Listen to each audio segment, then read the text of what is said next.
ഒരിക്കലും പ്രസംഗിക്കാൻ പോകുന്നില്ല. ഒരാളുടെയും മുഖം കാണുമ്പോൾ എനിക്കെന്തൊരു അസ്വസ്ഥത തോന്നുന്നുണ്ട്.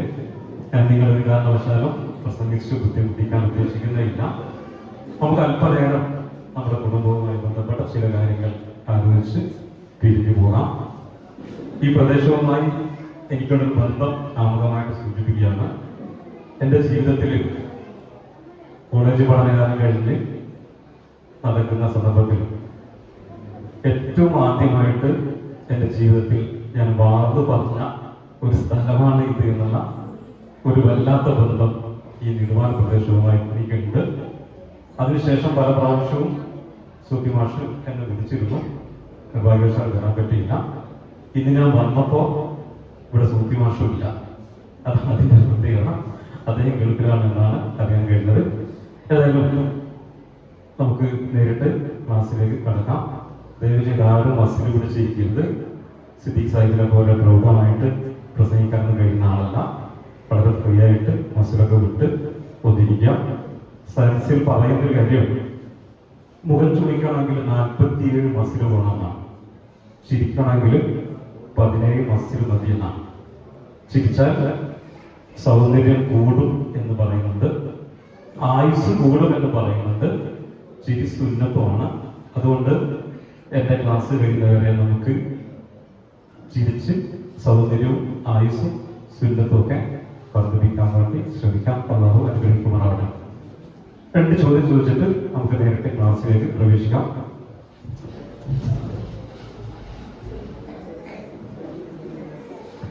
ചോദ്യം ചോദിച്ചിട്ട് നമുക്ക് നേരിട്ട് ക്ലാസ്സിലേക്ക് പ്രവേശിക്കാം. ഈ കൂട്ടത്തിൽ ആരും മസിനോട് ചെയ്യരുത്, വളരെ ഫ്രീ ആയിട്ടിരിക്കാം. ഞങ്ങളോട് ഇങ്ങനെ ചോദിക്കരുത്, നിങ്ങൾ ഇതൊക്കെ അറിയുന്ന ആളുകളാണ് എന്നുള്ള ഒരു ഈഗോ ദയവ് ചെയ്ത് ഒഴിവാക്കുക. നിങ്ങളത്രയൊന്നും പ്രായോഗിക്കില്ലെങ്കിലും കുറച്ചുകൂടി കൗൺസിലിംഗ് ഫീൽഡിലൊക്കെ ഉള്ളത് കൊണ്ട് കുടുംബവുമായി ബന്ധപ്പെട്ട ഒരുപാട് കേസുകൾ പലപ്പോഴും കൈകാര്യം ചെയ്യാൻ അവസരം കിട്ടാറുണ്ട്. വളരെ സത്യസന്ധമായിട്ട് മറുപടി പറയണം. ഈ കൂട്ടത്തിൽ ഹൈസ്കൂൾ, ഹയർ സെക്കൻഡറി, കോളേജ് ക്ലാസ്സുകൾ പഠിക്കുന്ന കുട്ടികളുടെ രക്ഷിതാക്കളെന്ന് കേൾക്കുമോ? High school, higher secondary, college. High school, higher secondary, college ഈ കോളേജ് സ്ഥാപനങ്ങളിൽ പഠിക്കുന്ന മക്കളുടെ രക്ഷിതാക്കളൊന്നും കൈകൊണ്ടിരിക്കുക. കുറെ പേര് കൈകൊണ്ടിച്ചിട്ട് മതി. ഈ കൈകൊണ്ടി ആരെങ്കിലും ഇന്നലെയോ ഇന്നോ ആയിട്ട് ഈ മക്കളിൽ ആരെങ്കിലും ഒരാളെ ചേർത്ത് പിടിച്ച് ഉമ്മ കൊടുത്തവരുണ്ടെങ്കിൽ ഒന്ന് കൈകൊണ്ടു.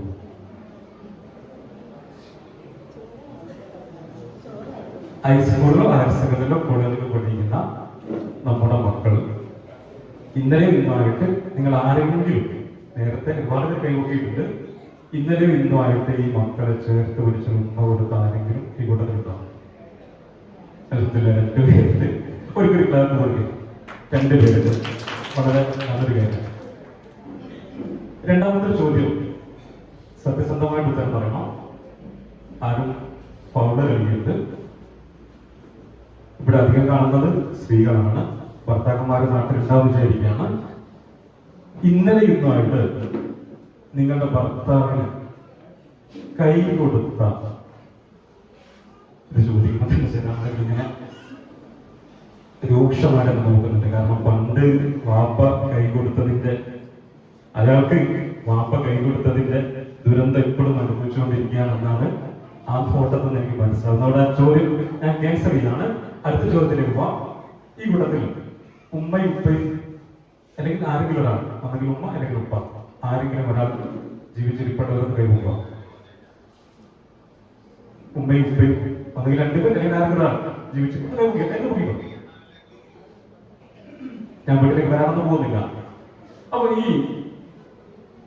ഈ കഴിഞ്ഞ ഒരാഴ്ചയിൽ നിങ്ങളുടെ ഉമ്മാക്ക് അല്ലെങ്കിൽ ഉപ്പാക്ക് കൈ കൊടുത്തവരുടെ കൈമുഖ്യാണ്. നിങ്ങളുടെ ഉമ്മാക്ക് ഉപ്പാക്ക് കൈ കൊടുത്തത്. ഓക്കെ, മതി. അപ്പൊ ഏതാണ് നമ്മുടെ ഒരു കുടുംബത്തിന്റെ ചിത്രം എന്തായിട്ടുണ്ട്? റെഡി ആയിട്ടുണ്ട്. ഏതാണ്ട് നമ്മുടെ കുടുംബത്തിന്റെ ചിത്രം നമുക്ക് കിട്ടിയിട്ടുണ്ട്. ദയവ് ചെയ്ത് നമുക്ക് കുറച്ചുകൂടി ഒരു മെച്ചപ്പെട്ട കുടുംബം നമുക്ക് ഉണ്ടാക്കണം. എന്തുകൊണ്ടാണ് വലിയൊരു കാരണമുണ്ട്. കുടുംബം തകർക്കാൻ വേണ്ടി വലിയ ശ്രമം നടക്കുന്ന ഒരു കാലത്താണ് നമ്മളുള്ളത്. അല്ലേ? നിങ്ങളുടെ കൂട്ടത്തിൽ മുതിർന്ന പെൺകുട്ടികളോ ആൺകുട്ടികളോ ഉണ്ടെങ്കിൽ കല്യാണപ്രായമായാൽ ഞങ്ങളൊരു വ്യാപന നോക്കട്ടെ എന്ന് ചോദിച്ചാൽ പെൺകുട്ടി എന്താ പറയാ? ഇപ്പൊ കിട്ടുന്നില്ല പറയും. പിന്നെ എപ്പ കിട്ടുക? പഠിക്കട്ടെ പറയും. ഈ പഠിപ്പ് പറയുക. ഓക്കെ. അപ്പോ കുടുംബം വേണ്ട, കല്യാണം വേണ്ട, മക്കൾ വേണ്ട എന്നൊക്കെയുള്ള പ്രചരണം വലിയ അളവിൽ നടന്നുകൊണ്ടിരിക്കുന്നുണ്ട്.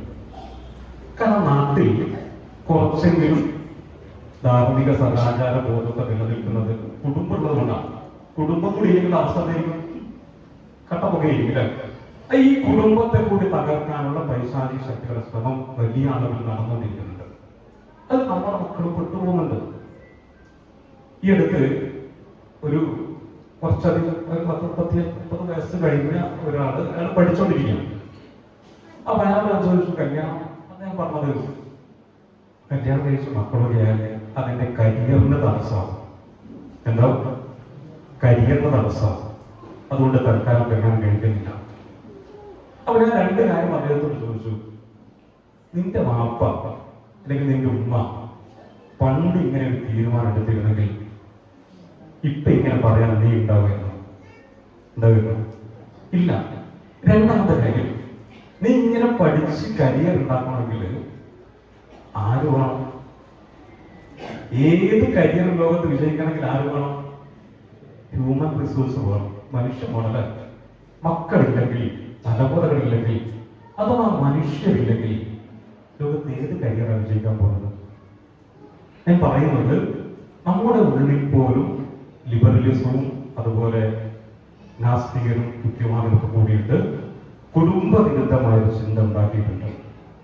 ഇതിന് 2 രീതിയിൽ നമുക്ക് പ്രതിരോധിക്കാൻ കഴിയണം. ഒന്ന്, ഇതിന്റെ പൊള്ളത്തരങ്ങൾ, ആശയപരമായ ഇതിന്റെ അടിത്തറയില്ലായ്മ ആശയപരമായിട്ട് തന്നെ നമ്മൾ അതിനെ നേരിടണം. ജമാഅത്ത് ഇസ്ലാമി കഴിഞ്ഞ ഒരു കാലയളവിൽ തണലാണെന്ന് കൊണ്ടുവന്ന ഒരു ക്യാമ്പയിൻ ആ ഒരു പണി വളരെ നന്നായി ചെയ്തിട്ടുണ്ട്. രണ്ടാമത്തെ വഴി, നമ്മുടെ കുടുംബം ഉണ്ടാവണം കുറച്ചുകൂടി മനോഹരമാക്കണം. ഈ 2 വഴിയിലാണ് നമുക്ക് നമ്മുടെ കുടുംബത്തെ, ഈ കുടുംബത്തിനെതിരെ വരുന്ന കടന്നാക്രമണം പ്രതിരോധിക്കാൻ കഴിയുക. ഒന്നാമത്തെ പണി ഞാൻ പറഞ്ഞു, അതൊരു വഴിക്ക് നടക്കേണ്ടതുണ്ട്. രണ്ടാമത്തെ വഴി, നമ്മുടെ കുടുംബങ്ങളെ കൂടുതൽ മനോഹരമാക്കണം. കുടുംബത്തെ ആരാ സ്ഥാപിച്ചത്? കുടുംബത്തെ സ്ഥാപിച്ചതാണ് ആരെങ്കിലും? അല്ലാഹുവാണ്. അല്ലാഹുവിന്റെ ഇസ്സത്ത് ഞാൻ സ്ഥാപിച്ച സ്ഥാപനമാണ് എന്ന് പറയുന്ന ഒരു കാര്യമാണ് ഇത് കുടുംബം. ഞാൻ അല്ലാഹുവാണ്. റഹ്മാൻ, ഞാൻ ആരാണ്? റഹ്മാൻ. ധൈര്യം പറഞ്ഞോ, ഒരു പേടി പഠിക്കും. ഞാൻ ആരും പുറത്താക്കാൻ പോകുന്നില്ല, പനിഷ്മെന്റ് തരാൻ പോകുന്നില്ല, ഒന്നും ചെയ്യുന്നില്ല. നമുക്ക് അറിയുമ്പോൾ വിളിച്ചു പറഞ്ഞു. ഞാനാണ് ഉണ്ടാക്കിയത്, കുടുംബം ഉണ്ടാക്കിയത്. എന്റെ റഹ്മാൻ എന്ന പേരിൽ നിന്ന് കുടുംബത്തിന് ഞാൻ പേര് പകുത്തു നൽകി. കുടുംബത്തിന് എന്താ പറയാ? റഹീം എന്നാണ് പറയുക. എന്നിട്ട് പറയുന്ന ഒരു കാര്യം,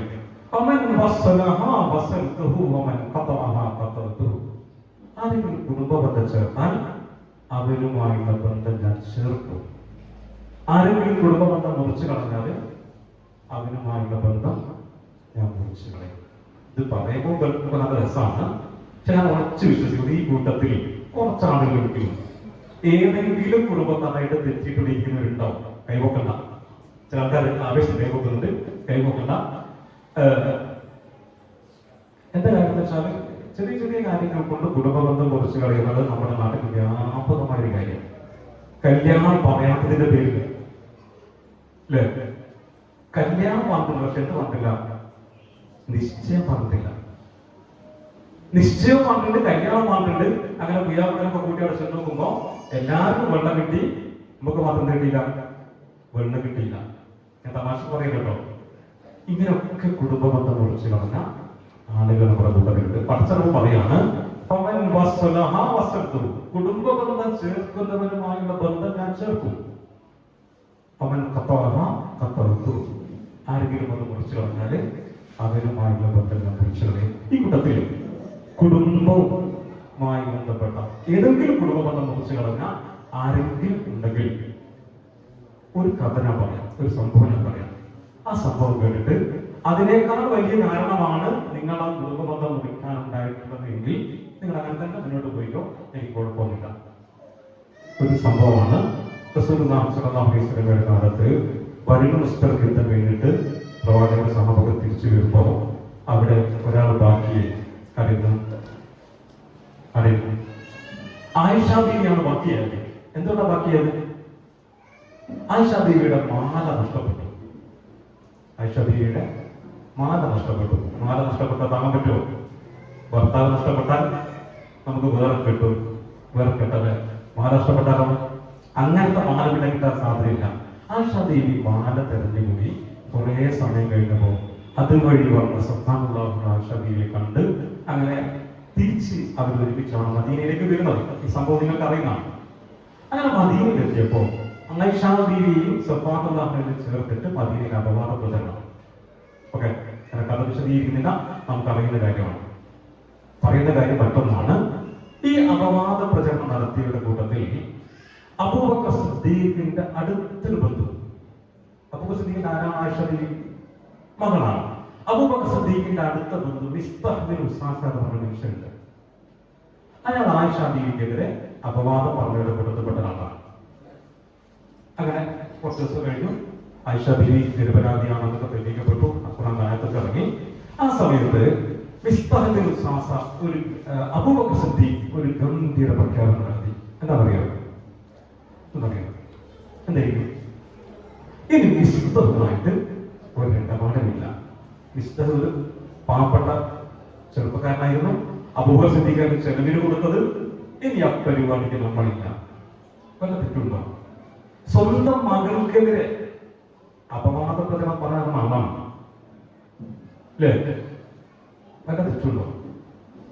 നമ്മൾ നേരത്തെ പറഞ്ഞ പോലെ വെള്ളം കിട്ടാത്തതിന്റെ പേരിൽ കുടുംബബന്ധം മുറിച്ചതും കല്യാണം നിശ്ചയം പറയാത്തതിന്റെ പേരിൽ കുടുംബബന്ധം മുറിച്ചതും വെച്ച് നോക്കുമ്പോൾ ഇതിൽ വല്ല കുഴപ്പമുണ്ടോ? ഇല്ല. നിങ്ങൾ വീട്ടിൽ പോയിട്ട് സൂറത്ത് നൂറിലെ 22-ാമത്തെ ആയത്ത് എടുത്തു നോക്കിയാൽ നിങ്ങൾക്ക് ഇങ്ങനെ കാണാൻ പറ്റും. വലായ ശരി ഒരു വിൽക്കും എന്ന് പറയുന്ന ആയത്ത് കാണാൻ പറ്റും. അതിന്റെ അർത്ഥമാണ് നിങ്ങളുടെ കൂട്ടത്തിൽ സാമ്പത്തിക ശേഷിയുള്ള ആളുകൾ പാവപ്പെട്ട കുടുംബ ബന്ധുക്കൾക്ക് കൊടുത്തുകൊണ്ടിരിക്കുന്ന സഹായങ്ങൾ, അവരുമായുള്ള ബന്ധം നിങ്ങൾ എന്ത് ചെയ്യരുത്? നിർത്തിക്കളയരുത്. പടച്ചവർക്ക് നിങ്ങൾക്ക് പുറത്തിറങ്ങുന്ന ആഗ്രഹിക്കുന്നില്ലേ? അതുകൊണ്ട് നിങ്ങൾ അവർക്ക് പുറത്തു കൊടുത്തേക്ക്. ഇത്രയും ഗൗരവപ്പെട്ട ഒരു വിഷയമാണ് കുടുംബ ബന്ധം മുറിച്ചു കളയുന്നത്. അതുകൊണ്ടായിരിക്കാം ഇതേപോലെയുള്ള സദസ്സിലൊക്കെ പ്രാർത്ഥിക്കുന്ന വേളയിൽ പ്രത്യേകം ചോദിക്കുന്നുണ്ടായിരുന്നത് ഈ കൂട്ടത്തിൽ കുടുംബ ബന്ധം മുറിച്ചറിയുന്നുണ്ടോ? എന്തെങ്കിലും ചെയ്യണം, പോയിട്ട് അത് ശരിപ്പെടുത്തി വരണം. കാരണം കുടുംബ ബന്ധം മുറിച്ചു കളയുന്ന പ്രാർത്ഥന സ്വീകരിക്കില്ല. കാരണം കണക്ഷൻ പോയി. അല്ലാഹു ചെയ്തിട്ടുണ്ട്, ഈ കണക്ഷൻ മുറിച്ച് കളഞ്ഞിട്ടുണ്ട്. അതുകൊണ്ട് എത്ര നിസ്കരിച്ചാലും നോമ്പെടുത്താലും പ്രാർത്ഥിച്ചാലും അത് അങ്ങോട്ടേക്ക് പോകില്ല. ഓക്കെ, ഞാൻ ആ ഭാഗം അവസാനിപ്പിക്കാം. അപ്പൊ നമുക്ക് ഈ ക്യാമ്പയിനുമായി ബന്ധപ്പെട്ട് കുടുംബം കുറച്ചുകൂടി നന്നാക്കാൻ നമ്മുടെ വീടൊക്കെ വളരെ മനോഹരല്ലേ? വീട് വളരെ മനോഹരമാണ്. അതിന്റെ ഇൻഫ്രാസ്ട്രക്ചർ, അതിന്റെ ഇന്റീരിയർ ഡിസൈനിങ്, അതിന്റെ കിച്ചൺ, അതിന്റെ ഡൈനിങ് ഹാൾ, അതിന്റെ എന്താ പറയാ സിറ്റ് ഔട്ട് ഒക്കെ വളരെ ഗംഭീരമാണ്. മാത്രമല്ല അധികം വീടിന്റെ പണി തീരാറില്ല. ഹറമിലെ പണി പോലെയാണ്. വീടിന്റെ പണി ഇങ്ങനെ കൊല്ലം മുഴുവൻ നടന്നുകൊണ്ടിരിക്കുകയാണ്. ആദ്യം അടുക്കള ഉണ്ടാക്കും, അത് പൊളിച്ച്, പിന്നീട് അടുക്കള ഉണ്ടാക്കും, അത് പൊളിച്ച്, ഇപ്പെല്ലാം കൂടി പല വീട് 2, 3, 4 ഒക്കെ അടുക്കളൊക്കെ ഉണ്ട്. അപ്പൊ വീട് വളരെ സംഭവബഹുലമാണ്, ഗംഭീരമാണ്. പക്ഷെ വീടിന്റെ ഉള്ളിൽ അത്രയൊന്നും കളർഫുള്ളല്ല. കളർഫുള്ളല്ല ഞാൻ വെറുതെ പറയുന്നതല്ല. കുടുംബവുമായി ബന്ധപ്പെട്ട് നിങ്ങൾക്കൊക്കെ അറിയാവുന്ന പ്രശ്നങ്ങൾ നിങ്ങൾ അനലൈസ് ചെയ്താൽ മനസ്സിലാകും. പുറമെ കാണുന്ന ചൊറുക്ക് എവിടെയില്ല, ഉള്ളിലില്ല. ഉള്ളില് പലരും ഇങ്ങനെ നീറി പുകഞ്ഞു കഴിയാണ്. ഞാൻ നേരത്തെ പറഞ്ഞ ലിബറലിസത്തിന്റെ ആശയങ്ങൾ, മക്കൾ വേണ്ട, കുടുംബം വേണ്ട എന്നൊക്കെ പറയുന്ന ആളുകള് ലിബറലിസത്തിന്റെ ആശയങ്ങൾ കൊണ്ട് മാത്രമല്ല പലപ്പോഴും അങ്ങനെയൊക്കെ പറയുന്നത്, സ്വന്തം വീട്ടിലെ അനുഭവം കൊണ്ട് കൂടിയാണ്. നമ്മുടെ വീട് എന്ന് പറയുമ്പോൾ അവിടെ കുറച്ച് ആളുകൾ അല്ലേ, ഏറ്റവും ആദ്യം നമ്മുടെ മനസ്സിലേക്ക് ഓടി വരാനാണ് ഉമ്മയില്ല. വീടെന്ന് പറയുമ്പോൾ ഏറ്റവും ആദ്യം നമ്മുടെ മനസ്സിലേക്ക് ഓടുന്നത് ഉമ്മയാണ്. ഞാൻ ഇപ്പോഴും ആഗ്രഹിക്കാറുണ്ട്, ഇപ്പോഴും ഞാനിങ്ങനെ പരിപാടി കഴിഞ്ഞ് രാത്രിയൊക്കെ വീട്ടിൽ വരുമ്പോൾ വീടിന്റെ ഉമ്മറക്കുവാനായിട്ട് കണ്ണും നട്ട് കാത്തിരിക്കുന്ന ഒരാളുണ്ടാവും. എനിക്ക് 2 മക്കളുണ്ട്. അവർക്ക് എന്തായിരിക്കും? നല്ല ഉറക്കായിരിക്കും, കാത്തിരിക്കാനായിരിക്കും, ഉമ്മയായിരിക്കും. ഞാനെത്തി എനിക്ക് ഭക്ഷണം എന്താ ആരോടുന്ന ഉമ്മ. പിന്നെ ഉപ്പ അവിടെ ഉണ്ട്. ഉപ്പ കരിഞ്ഞുണങ്ങിയിട്ടുണ്ടാവും, ഷുഗർ ഉണ്ടാവും, പ്രഷർ ഉണ്ടാവും, ഒരുപാട് അസുഖങ്ങൾ ഉണ്ടാവും. എന്തുകൊണ്ടാണ് സംഭവിച്ചത്? നമുക്ക് തണല് വരാൻ വേണ്ടിയിട്ട് വെയിൽ കൊണ്ട് ഉണങ്ങി കരിഞ്ഞു പോയ മനുഷ്യനാണ്. ഒരു പുരുഷായുസ് മുഴുവൻ നമുക്ക് തണല് പിടിച്ചതിന്റെ പേരിൽ ഉണങ്ങി കരിഞ്ഞു പോയ ഉപ്പ എവിടെയുണ്ട്. അതുപോലെ നമ്മുടെ ഇണയുണ്ട്, നമ്മുടെ ജീവന്റെ ജീവാംശമായ മക്കളുണ്ട്, നമ്മുടെ സഹോദരന്മാരുണ്ട്. അത് ഈ സഹോദരൻ എന്ന് പറഞ്ഞാൽ സഹ ഉദരൻ എന്നാണ്. ഉമ്മയുടെ ഉദരത്തിൽ നമ്മൾപോലെ സഹവസിച്ച നമ്മുടെ ഉടപ്പിറപ്പ് അവരൊക്കെയുള്ള ഈ വീട് നമുക്ക് എന്ത് ചെയ്യണം? കുറച്ചുകൂടി നന്നാക്കണം. നമ്മുടെ വീട് കുറച്ചുകൂടി മെച്ചപ്പെടുത്തിയിട്ട് നമുക്ക് ഈ ലിബറലിസത്തെയും യുക്തിവാദത്തെയും അവരുയർത്തി വിടുന്ന കുടുംബത്തെ തകർക്കാനുള്ള പദ്ധതികൾ കുടിക്കാൻ കഴിയും. ഈ അടുത്ത് കേരളത്തിലെ പ്രസിദ്ധമായ ഒരു വാരികയുടെ cover story don't marry be happy എന്നായിരുന്നു. കല്യാണം കഴിക്കാതിരുന്നാല് സന്തോഷത്തോടെ ജീവിക്കാം. അതിന്റെ ഒരു മെയിൻ സ്റ്റോറി, അതിന്റെ മെയിൻ ലേഖനം, അതിന്റെ ഹെഡിങ് ഇങ്ങനെയായിരുന്നു: ഇനി നമുക്ക് വീടുകൾക്ക് തീ കൊടുക്കാം. വീടുകൾക്ക് തീ കൊടുക്കാം. അപ്പോൾ വീട് എന്ന് പറയുന്ന, കുടുംബം എന്ന് പറയുന്ന ഈ തണൽ മരത്തെ മുറിച്ചു കളയാനുള്ള വലിയ ശ്രമങ്ങൾ നടന്നുകൊണ്ടിരിക്കുന്നുണ്ട്. അപ്പൊ നമ്മുടെ കുടുംബം എന്നുള്ളത് വളരെ പ്രധാനപ്പെട്ട ഒരു കാര്യമാണ്. കുടുംബ ബന്ധം എന്നുള്ളത് വളരെ പ്രധാനപ്പെട്ട ഒരു കാര്യമാണ്. ഇസ്ലാമിക് സൈക്കോളജിയിൽ വളരെ രസകരമായ ജീവിതത്തിന്റെ ഒരു ഉദാഹരണം പറയുന്നുണ്ട്. ജീവിതം എന്ന് പറഞ്ഞാൽ ജീവിതത്തിന്റെ 4 വീൽസ് ഓഫ് ലൈഫ്, ജീവിതത്തിന്റെ 4 ചക്രങ്ങൾ. നമ്മൾ കാറെടുത്താൽ ആ കാറിന് 4 ടയറുകളുണ്ടല്ലോ. ഇതേപോലെ ജീവിതത്തിന്റെ 4 ടയർ. അതിൽ അവർ പറയുന്നത്, ഒന്ന് നമ്മുടെ സ്പിരിച്വൽ ലൈഫാണ്, അതായത് നമ്മുടെ ആത്മീയ ജീവിതം, അല്ലാഹുമായി ബന്ധപ്പെട്ട ഇടപാടുകൾ. 2 നമ്മുടെ ഫാമിലിയാണ്. 3 സൊസൈറ്റിയാണ്. 4 പ്രൊഫഷണൽ ലൈഫാണ്. ഈ 4 വീൽസും അതിന്റെ അലൈൻമെന്റ്, അതിന്റെ ബാലൻസിങ് ശരിപ്പെടുമ്പോഴാണ് ജീവിതം നന്നാവുമെന്നാണ് അവർ പറയുന്നത്. ഏതൊക്കെയാണ്? 1 അല്ലാഹുമായുള്ള ബന്ധം, 2 നമ്മുടെ കുടുംബം, 3 നമ്മുടെ സൊസൈറ്റിയുമായുള്ള ബന്ധം, 4 നമ്മുടെ പ്രൊഫഷൻ, നമ്മുടെ സാമ്പത്തികമായി ബന്ധപ്പെട്ട കാര്യങ്ങൾ. ഈ 4 ശരിയാകുമ്പോഴാണ് നമ്മുടെ ജീവിതം നന്നാവുക. ഞാൻ സമയത്തിന്റെ പരിധി വേഗം വിഷയത്തിലേക്ക് പോവാണ്. നമ്മുടെ കുടുംബം നന്നാക്കാനുള്ള വളരെ പ്രധാനപ്പെട്ട 10 ടിപ്സുകളാണ് ഈ ഒരു ക്ലാസ്സിൽ നമ്മുടെ മുന്നിൽ അവതരിപ്പിക്കാൻ വേണ്ടി പറഞ്ഞിരിക്കുന്നത്. PPT പ്രസംഗം ആവശ്യപ്പെട്ടിരുന്നു, പക്ഷേ നമ്മളതിന്റെ സൗകര്യ സമയമില്ലാത്തതുകൊണ്ട് നേരത്തെ വിഷയത്തിലേക്ക് പോകാം. അതിൽ 1ാമത്തെ കാര്യം, ഈ 10 പോയിന്റും ഞാൻ പറഞ്ഞ ശേഷം ഈ 10 തിരിച്ച് പറഞ്ഞു തരുന്ന ആൾക്ക് നാസർ സാഹിബ് ഒരു ഗംഭീരമായ സമ്മാനം കൊടുക്കുന്നതാണ് വിചാരിക്കുന്നത്. ഞാൻ സമ്മാനങ്ങൾ പുറകെ വാങ്ങിയാൽ മതി. അപ്പൊ ഈ 10 പോയിന്റ് പുറകെ പറഞ്ഞു പോകാം. നമ്മുടെ കുടുംബം നന്നാക്കാനുള്ള ഏറ്റവും 1ാമത്തെ ടിപ്സിൽ ഏറ്റവും 1ാമത്തെ കാര്യം, കുടുംബത്തിലെ എല്ലാ ആളുകൾക്കും സ്നേഹവും പരിഗണനയും കിട്ടുന്നുണ്ട് എന്ന് നമ്മൾ ഉറപ്പുവരുത്തുക. എല്ലാവർക്കും ഭക്ഷണം കിട്ടുന്ന ഉറപ്പുവരുത്തുന്നുണ്ട് അല്ല, എല്ലാവർക്കും വസ്ത്രം നമ്മൾ ഉറപ്പുവരുത്തുന്നുണ്ട്, എല്ലാവർക്കും ബുക്ക്, നോട്ട്, പെൻസില് ഒക്കെ നമ്മൾ ഉറപ്പുവരുത്തുന്നുണ്ട്. പക്ഷേ വീട്ടിലുള്ള എല്ലാ ആളുകൾക്കും അവർ നേരിടുന്ന, അവർക്ക് ആവശ്യമുള്ള ഇമോഷണൽ നീഡ്സ്, അവരുടെ വൈകാരികമായ ആവശ്യങ്ങൾ അത് കിട്ടുന്നുണ്ടോ? ഞാൻ ചെറിയ ഉദാഹരണം പറയാം. നിങ്ങളുടെ വീട്ടിൽ 2-3 വയസ്സ് പ്രായമുള്ള കുട്ടികളുണ്ടെങ്കിൽ നിങ്ങളുടെ വീട്ടിൽ വിരുന്നുകാർ വന്നാൽ നിങ്ങൾ തിരക്കിലായിരിക്കും. മന്തി വെക്കണം, ബിരിയാണി വെക്കണം, അല്ലെ, അൽഫാം വെക്കണം, ഷവായ ഉണ്ടാക്കണം, ആകെ തിരക്കിലാണ്. ഈ സമയത്ത് ഈ 2-3 വയസ്സുള്ള മക്കൾ എന്ത് ചെയ്യും? എന്തെങ്കിലും വിരുദ്ധകൾ ഒപ്പിക്കൂല, അല്ലെ? ഒന്നെങ്കിലും കസേര മുറിച്ചിടും, അല്ലെങ്കിൽ ഗ്ലാസ് പൊട്ടിക്കും, എന്തെങ്കിലും ഒരു പണി ഒപ്പിക്കും. അതിന് കാരണം എന്താ കാരണം? അതുവരെ നല്ല കുട്ടിയായിരിക്കും. ഈ വിരുന്നുകാർ വന്നപ്പോ ഈ കുട്ടി ആ അലമ്പാണ്. എന്താ കാരണം? കാരണം വേറൊന്നുമല്ല, ഈ കുട്ടി പറയും, ഉമ്മ, ഉപ്പ എന്നെ പരിഗണിക്കുക, എന്നെ പരിഗണിക്കും. ഈ വന്ന ചങ്ങന്മാർക്ക് ഇപ്പം പോകും, പിന്നെ ആരെയുണ്ടാവും? ഞാനേ ഉണ്ടാവും. എന്നെ പരിഗണിക്കും എന്നാണ് ഈ കുട്ടി പറയുന്നത്. ചെറിയ കുട്ടി മുതൽ നിങ്ങളുടെ വീട്ടിൽ പ്രായമുള്ള സകറാത്തിലായ കബറിലേക്ക് കാല് നീട്ടി വെക്കുന്ന വല്യപ്പയോ വല്യമ്മയോ ഉണ്ടെങ്കിൽ അവർക്ക് എന്ത് വേണം? ഈ പരിഗണന വേണം, ഇല്ലേ? വീട്ടിൽ ആരെങ്കിലും വന്നിട്ട് നിങ്ങളെ കമ്പനിക്കാരായിരിക്കും വന്ന് ജോലിയൊക്കെ പറഞ്ഞോണ്ടിരിക്കുമ്പോ ഉള്ളുന്നൊരു കൂടി ഇല്ലേ എന്താ ചോദിക്കുക? ആരാ വന്നെന്ന് ചോദിക്കും. നമ്മളെന്ത് പറയും? ഈ ഉപ്പാക്ക് ഈ വയസ്സാകാലത്ത് ആടെ കിടന്നാ പോലെ, അല്ലേ? ഈ ഉപ്പ പണ്ട് നമ്മളെ കൈപിടിച്ച് കൊണ്ടുപോയിട്ടുണ്ട്. കുട്ടികൾ ടൗണിലൂടെ ഇങ്ങനെ കൈപിടിച്ച് കൊണ്ടുപോകുമ്പോൾ നമ്മളിങ്ങനെ ചോദിക്കും ഉപ്പാനോട്, അതെന്താ ഇതെന്താ നിർബന്ധിയും പറയും, ഒക്കെ പറഞ്ഞു തരും, അല്ലേ? നമ്മുടെ 1000 ചോദ്യങ്ങൾക്ക് ഉത്തരം തന്ന ആ ഉപ്പ ഇപ്പൊ ഒറ്റ ചോദ്യം ചോദിച്ചിട്ടുള്ളൂ, അതാരാ? നമുക്ക് സഹിക്കാൻ പറ്റില്ല. അപ്പൊ എല്ലാവർക്കും ആഗ്രഹമുള്ള ആവശ്യമുള്ള ഒരു കാര്യമാണ് സ്നേഹവും പരിഗണനയും കിട്ടുക എന്നത്. നിങ്ങളൊരു ഭാര്യയാണെങ്കിൽ, നിങ്ങളൊരു ഭർത്താവാണെങ്കിൽ നിങ്ങൾക്ക് സാധനം വേണം, സ്നേഹവും പരിഗണന കിട്ടണം. അത് കല്യാണം കഴിച്ചിട്ട് ആദ്യ നാളുകളിൽ മാത്രം പോരാ. കല്യാണ ആളുകളുടെ വിചാരം കല്യാണം കഴിഞ്ഞ് ആദ്യത്തെ മക്കളൊക്കെ ഉണ്ടായി കുറച്ചുകൂടി മുന്നോട്ട് പോയി ആദ്യത്തെ മകനെയോ മകളെയോ കല്യാണം കഴിക്കുന്നതോടുകൂടെ നമ്മൾ എന്തായി? എന്താണ്? നമ്മൾ പിന്നെ 2 വഴിക്കായി എന്നാണ് പലരുടെ വിചാരം. ഒരാളുടെ ദാമ്പത്യ ജീവിതം തുടങ്ങുന്നത് മുതൽ എത്ര കാലം അവർ ജീവിക്കുന്നു അത്രയും കാലം അവരെന്താണ്?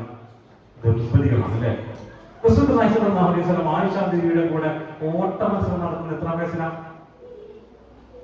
20-ാം വയസ്സിലാണ്? 30-ാം വയസ്സിലാണ്? 40-ാം വയസ്സിലാണോ? എന്തായാലും 50 വയസ്സ് കഴിഞ്ഞിട്ടുണ്ടാവും.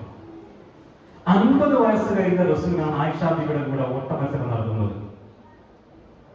ഒന്ന് ആലോചിച്ച് നോക്ക്. നമ്മുടെ നാട്ടിൽ ഉസ്താദ് ഇപ്പൊ 50 വയസ്സ് കഴിഞ്ഞ ഉസ്താദ് പിന്നെ ഭാര്യനെ കൂട്ടി ഓട്ട മത്സരം നടത്തിയാൽ എന്തായിരിക്കും അവസ്ഥ? പള്ളിക്കമ്പനിയുടെ കത്ത് അന്ന് വരില്ല. അപ്പോ ആയിഷ ബീവിയോടുള്ള സ്നേഹം പിടിച്ച ജീവിതത്തിൽ സൂര്യനെ പ്രകടിപ്പിക്കാൻ. കാരണം ഇത് പ്രകടിപ്പിച്ചാല് ഇതിന്റെ എന്താ പറയാ, ഇതൊരു കാര്യമില്ല. പ്രകടിപ്പിക്കാനുള്ള സ്നേഹം വേസ്റ്റ് ആണ്, ഒരു കാര്യമില്ല. അപ്പൊ ഞാൻ പറയുന്നത്, എന്റെ മുന്നിലിരിക്കുന്ന മക്കളാവട്ടെ, ഉമ്മമാരാവട്ടെ, ഭാര്യമാരാവട്ടെ, ഭർത്താക്കന്മാരാവട്ടെ, സ്നേഹം പ്രകടിപ്പിക്കുക, പരിഗണിക്കുക എന്നുള്ളത് ഏറ്റവും പ്രധാനപ്പെട്ട കാര്യമാണ്. റസൂലുള്ളാഹി സ്വല്ലല്ലാഹു അലൈഹി വസല്ലം ആയിഷ ബീവിയുടെ, ഞാൻ ചോദ്യത്തിന് ഉത്തരം പറയണ്ട, നിങ്ങൾ നിങ്ങളുടെ ഭാര്യയ്ക്ക് ഭർത്താവിന് കൈ കൊടുക്കാറുണ്ടോ? നിങ്ങൾ നിങ്ങളുടെ ഭാര്യയുടെ ഭർത്താവിന്റെ മുഖത്ത് നോക്കാറുണ്ടോ? ഈ ക്ലാസ് കഴിഞ്ഞിട്ട് നിങ്ങൾ വീട്ടിൽ പോയിട്ട് ഒന്നും സംഭവിച്ചില്ല, കുഴപ്പമില്ല, എന്ത് ചെയ്യണം?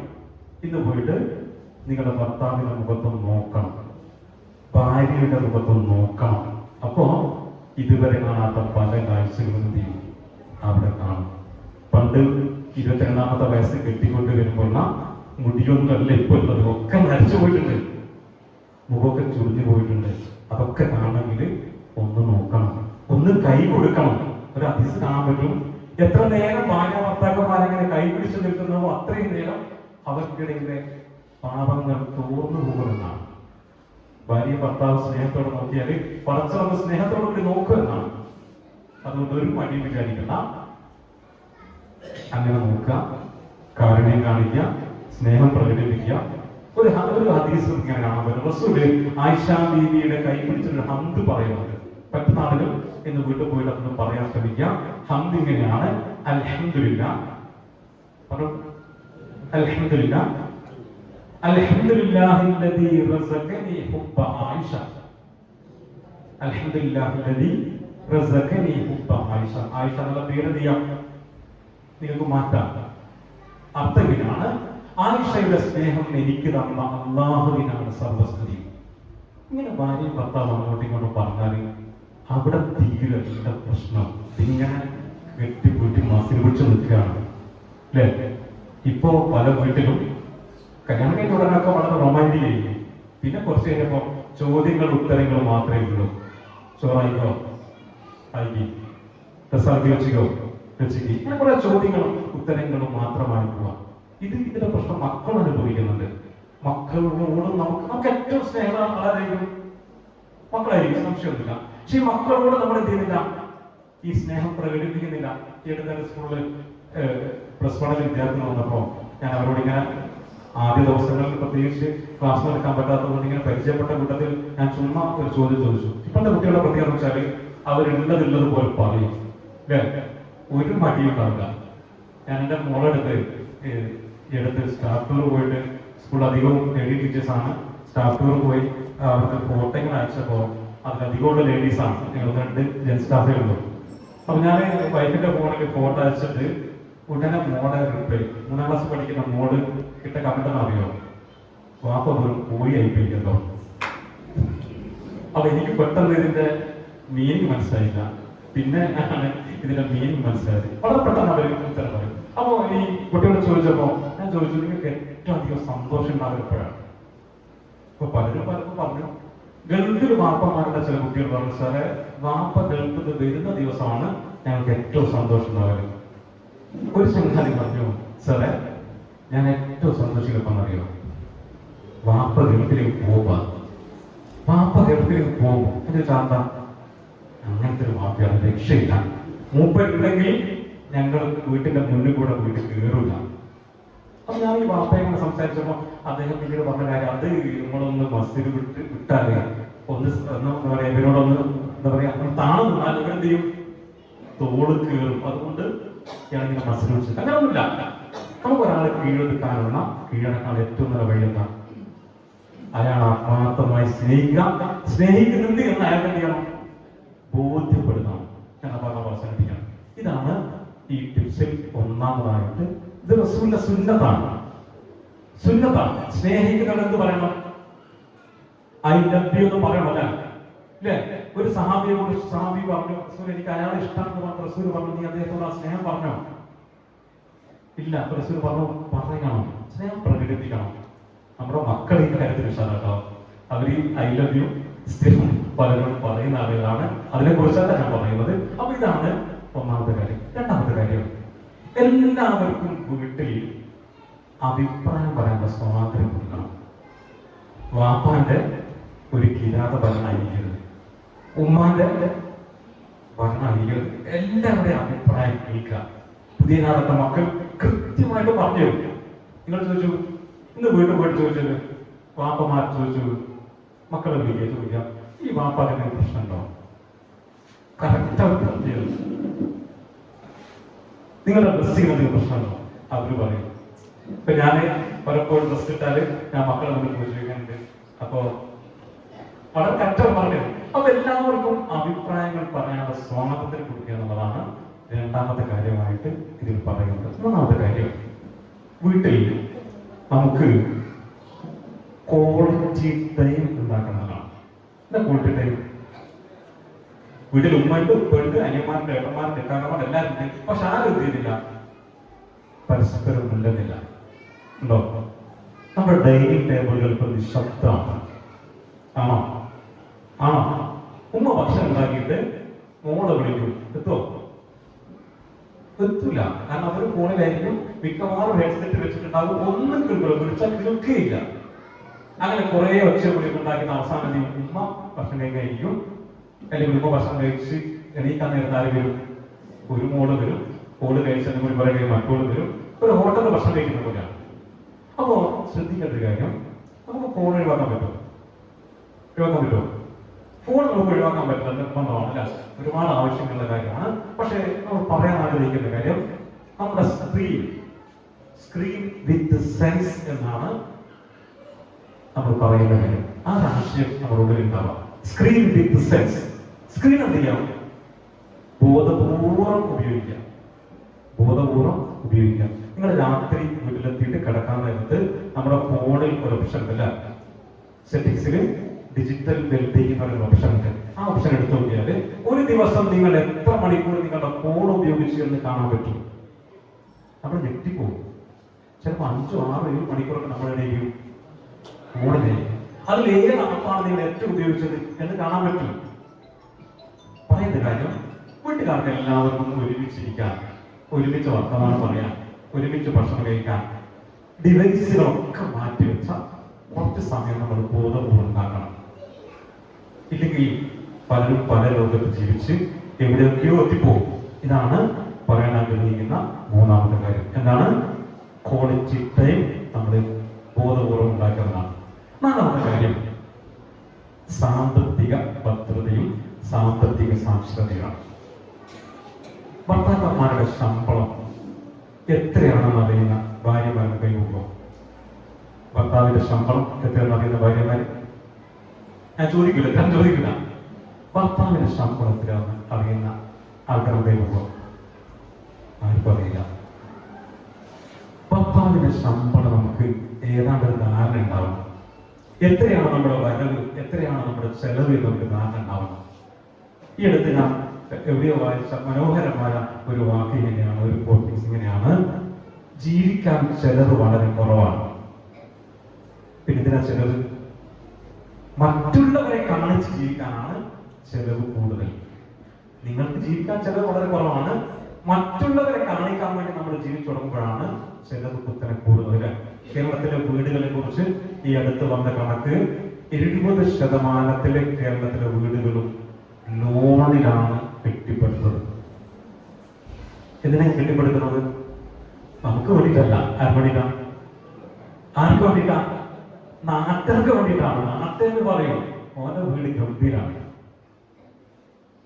അതുകൊണ്ട് സാമ്പത്തികമായ നമ്മുടെ വരവ്, നമ്മുടെ ചെലവ് ഇല്ലെങ്കിൽ കുത്തുമാളികൾ. കാരണം നമുക്ക് ലോണ് തരാൻ വേണ്ടി ബാങ്കുകാരിങ്ങനെ പിന്നാലെ കൂടുകയാണ്. ഇന്നലെയും എന്നെ പയ്യൂർ SP എന്ന് വിളിച്ചിട്ട്, സാറെന്താ ലോൺ എടുക്കാത്തത്? ഞാൻ ഇട്ടിപ്പോയി. സാറെന്താ ലോൺ എടുക്കാത്തത്? അപ്പൊ നമ്മളെ കൊണ്ട് ലോൺ എടുപ്പിക്കാൻ വലിയ ശ്രമങ്ങൾ നടക്കുകയാണ്. ലോൺ എടുത്ത് കഴിഞ്ഞാലോ പിന്നെ സ്നേഹമൊന്നും പറഞ്ഞിട്ടുണ്ടാവില്ല. അപ്പൊ നമ്മുടെ വീട്, നമ്മുടെ വീടിന്റെ മതില്, അതിന്റെ ഗേറ്റ്, ഇതൊക്കെ ആരാ തീരുമാനിക്കേണ്ടത്? നാട്ടുകാരല്ല. ആരാണ്? നമ്മളാണ്. നമ്മുടെ വീടിൽ 3 അടുക്കള വേണ്ടതുണ്ടോ എന്ന് ആരാ തീരുമാനിക്കേണ്ടത്? നമ്മളാണ്. അപ്പൊ നമ്മുടെ വരുമാനം, ചെലവ്. റസൂലുള്ളാഹിന്റെ വീട് കാലത്തൊക്കെ ഭർത്താക്കന്മാർ ജോലിക്ക് പോകുമ്പോൾ ഭാര്യമാരെ വിളിച്ചു പറയാത്രേ, യാ ഫുലാൻ തഖില്ല, മനുഷ്യ നിങ്ങൾ എന്ത് ചെയ്യണം? അല്ലാഹ് സൂക്ഷിക്കണം. നിങ്ങൾ ജോലിക്ക് പോയിട്ട് ഒന്നുമില്ലാത്തവർ കൈവിടെ വന്നാൽ ഞങ്ങൾ സഹിച്ചോളാം, പട്ടിണി കിടന്നോളാം. പക്ഷേ നിങ്ങൾ ഹറാമായ വഴി സമ്പാദിച്ചിട്ട് അത് കൊണ്ട് നരകത്തിലേക്ക് പോകാൻ ഞങ്ങളെ കൊണ്ട് പറ്റൂല. നമ്മൾ പറയുന്നത് ഞങ്ങൾ പറയുന്നത് എങ്ങനെയാണ് വേണ്ടില്ല, അപ്പുറത്തെ പോലെയുള്ള വലിയ പോലെ നമുക്ക് ഉണ്ടാക്കണം. ഓട് വാങ്ങിയ ചുരിദാറിനേക്കാൾ നല്ല ചുരിദാർ നമുക്ക് വാങ്ങണം. എങ്ങനെ ഉണ്ടാക്കിയാലും വേണ്ടില്ല, ഒരു കാർ ആർക്കും വേണം, നമുക്കും വേണം, അല്ലേ? അപ്പൊ സാമ്പത്തികമായ സുരക്ഷ, ഭദ്രത, സാക്ഷരതയാണ് ഇതിൽ പറയുന്ന പ്രധാനപ്പെട്ട അടുത്ത കാര്യം. എത്രയായിപ്പോ? 4. അഞ്ചാമത്തെ കാര്യം വളരെ സീരിയസ് ആയ കാര്യമാണ്. നമ്മുടെ വീടിന്റെ കാര്യത്തിൽ, വീടിന്റെ കൾച്ചർ, ദീനിയായ അന്തരീക്ഷം വീട്ടിലുണ്ടാക്കുന്നതിൽ യാതൊരു കോംപ്രമൈസും നമ്മൾ ചെയ്യരുത്. പറഞ്ഞിട്ടാണ് നരേന്ദ്രമോദി ഇന്ത്യ ഭരിക്കുന്നു, അമിത്ഷാ ആഭ്യന്തര കൈകാര്യം ചെയ്യുന്നു. അതുകൊണ്ട് ഇന്ത്യയിൽ മൊത്തം പ്രശ്നമാണ്, അലമ്പാണ്, കുഴപ്പമാണ് എന്നൊക്കെ നമുക്ക് പറയാം. നമ്മുടെ വീട്ടിലെ പ്രധാനമന്ത്രി ആരാ? നമ്മളാണ്. നമ്മുടെ വീട്ടിൽ ആഭ്യന്തരമന്ത്രി ആരാ? നമ്മളാണ്. നമ്മുടെ വീട് കുഴപ്പമാണ് ഉത്തരവാദിത്തമാണ് നമുക്ക് തന്നെയാണ്. വേറൊരാൾക്കും വേറൊരാൾക്കും അതിന് പ്രത്യേകിച്ച് ലോണൊന്നുമില്ല. അത് പറയാൻ കാരണം പല വീട്ടിന്റെയും, പ്രത്യേകിച്ച് നമ്മുടെ റെഗുലർ ജീവിതത്തിൽ, നമ്മുടെ സാധാരണഗതിയുടെ ജീവിതത്തിൽ വീടിന്റെ അന്തരീക്ഷം നമ്മൾ ഉറപ്പുവരുത്തണം. വീട്ടിലെ നമസ്കാരം, വീട്ടിലെ പ്രാർത്ഥനകൾ, വീട്ടിലെ പുറാപാരായണം, അല്ലേ? വീട്ടിൽ മക്കൾ വരുന്ന സമയം, അവർ പോകുന്ന സമയം. ഓക്കെ. ഈ അടുത്ത് എൻ്റെ സ്കൂളിൽ +2 പഠിക്കുന്ന ഒരു കുട്ടിയെ കുറിച്ച് അവരുടെ വാപ്പ വന്നിട്ട് പരാതി പറഞ്ഞു. പിന്നെ ഓനെ കമ്പനിക്കാരനെ കൂടി ഓനെ ടർഫിലേക്ക് കളിക്കാൻ കുട്ടി കൊണ്ടുപോയി. രാത്രി 12 മണിക്കാണ് കുട്ടി കൊണ്ടുപോയത്. എന്താണ് കുട്ടികൾ ഇങ്ങനെ? അപ്പൊ ഞാൻ ചോദിച്ചു, നിങ്ങൾ 12 മണിക്കുള്ള മോനെ വിട്ടോ? അതോ പോയി. അപ്പൊ നമ്മുടെ വീടിന്റെ അന്തരീക്ഷം, ഈ മക്കൾ എപ്പോ ഉറങ്ങുന്നത്, എപ്പോഴാണ് എണീക്കുന്നത്, ഇത് പാരായണം ചെയ്യാറുണ്ടോ? ഇങ്ങനെ നമ്മൾ ഒരുമിച്ച് ഞാനൊരു കാര്യം കൂടി ചോദിക്കുകയാണ്. ആണുങ്ങൾ പള്ളിയിൽ നിസ്കരിക്കാൻ വേണ്ടി പോകും, വീട്ടിൽ ജമാഅത്തായിട്ട് നിസ്കരിക്കുന്ന സ്ത്രീകൾ ഇന്ന് ദൈവം കിട്ടും. മക്കളെയും പിന്നെ മരുമക്കളൊക്കെ കൂട്ടിയിട്ട് വീട്ടിൽ ജമാഅത്തായിട്ട് ഒരു 5-10 ആളുകൾ പഠിക്കാൻ പോകുമല്ലോ. നമുക്ക് സുബഹിക്ക് പറ്റൂല, മഗ്‌രിബിന് പറ്റും ഇല്ലേ, ഇശാഇന് പറ്റും ഇല്ലേ, ചെയ്യുന്നുണ്ടോ? 27 ഇരട്ടി പ്രതിഫലമാണ് അധികം. 27 മിനിറ്റ്. വീടിന്റെ കൾച്ചർ, വീടിന്റെ സംസ്കാരം ആരുണ്ടാക്കേണ്ടത്? വരവില്ലോ നമ്മൾ തന്നെയാണ്. സാധാരണഗതിയിലുള്ള നോർമൽ ഡേയ്സിൽ മാത്രമല്ല, വീട്ടിലെ വിശേഷ അവസരങ്ങളിൽ എന്ത് ചെയ്യണം? ഈ പ്രധാനമന്ത്രിയും ഈ ആഭ്യന്തരമന്ത്രിയും ഫുൾ പവറിൽ ഉണ്ടാവണം. നിങ്ങളുടെ വീട്ടിൽ ഒരു കല്യാണം നടക്കുകയാണ്, ഈ പ്രധാനമന്ത്രിക്കും ആഭ്യന്തരമന്ത്രിക്കും അന്നൊരു റോൾ ഉണ്ടാവില്ല അല്ലേ? ഒരുപാട് നിക്കാഹ് ഖുതുബകൾ നടത്താൻ പോകാറുണ്ട്.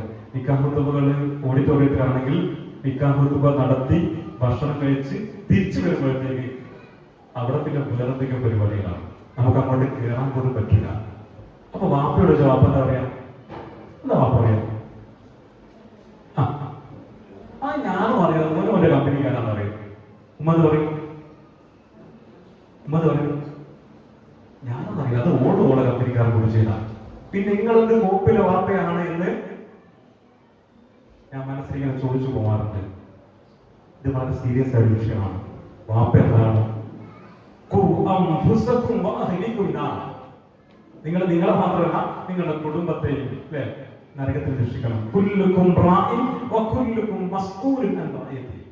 നിങ്ങളൊക്കെ ഭരണാധികാരികളാണ്, നിങ്ങളുടെ ഭരണീയരെ കുറിച്ച് ചോദിക്കുക തന്നെ ചെയ്യും എന്ന് പറഞ്ഞാൽ നമ്മളെല്ലാം ബസ്സിൽ പിടിച്ച് ഹറാമാക്കണം എന്ന് ഞാൻ പറയുന്നേ ഇല്ല. പക്ഷെ ഹറാം എന്താണ്? ഹറാമാണ്